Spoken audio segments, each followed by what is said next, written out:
السلام علیکم ورحمۃ اللہ وبرکاتہ۔ میں آپ کا دوست عمر شہزاد ہوں۔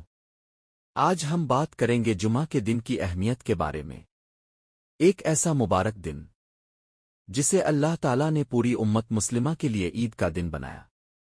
دوستو، جمعہ صرف ایک عام دن نہیں بلکہ یہ مسلمانوں کے لیے بہت خاص دن ہے۔ نبی کریم نے فرمایا، سورج طلوع ہونے والے دنوں میں سب سے بہترین دن جمعہ کا دن ہے۔ اسی دن حضرت آدم علیہ السلام کو پیدا کیا گیا، اسی دن انہیں جنت میں داخل کیا گیا، اور اسی دن دنیا میں بھیجا گیا۔ جمعہ کا دن رحمتوں، برکتوں اور قبولت دعا کا دن ہے۔ دوستو، آج ہم دنیا کے کاموں میں اتنے مصروف ہو گئے ہیں کہ جمعہ کی اصل اہمیت کو بھولتے جا رہے ہیں۔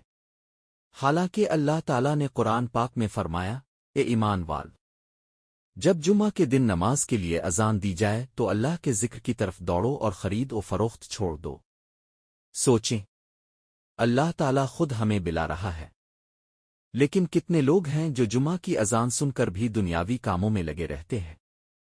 جمعہ کے دن غسل کرنا، صاف کپڑے پہننا، خوشبو لگانا، جلدی مسجد جانا اور درود شریف پڑھنا بہت بڑی سنت ہے۔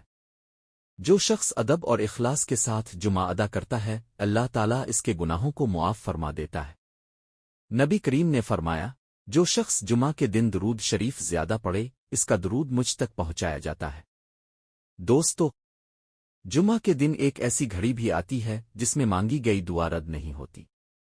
اس لیے اس دن اپنے لیے، اپنے والدین کے لیے اور پوری امت مسلمہ کے لیے خوب دعائیں کریں۔ اور یاد رکھیں، صرف مسجد جانا کافی نہیں بلکہ خاموشی سے خطبہ سننا بھی ضروری ہے۔ بعض لوگ مسجد میں بیٹھ کر موبائل استعمال کرتے ہیں یا باتیں کرتے رہتے ہیں، جس سے جمعہ کا اجر کم ہو جاتا ہے۔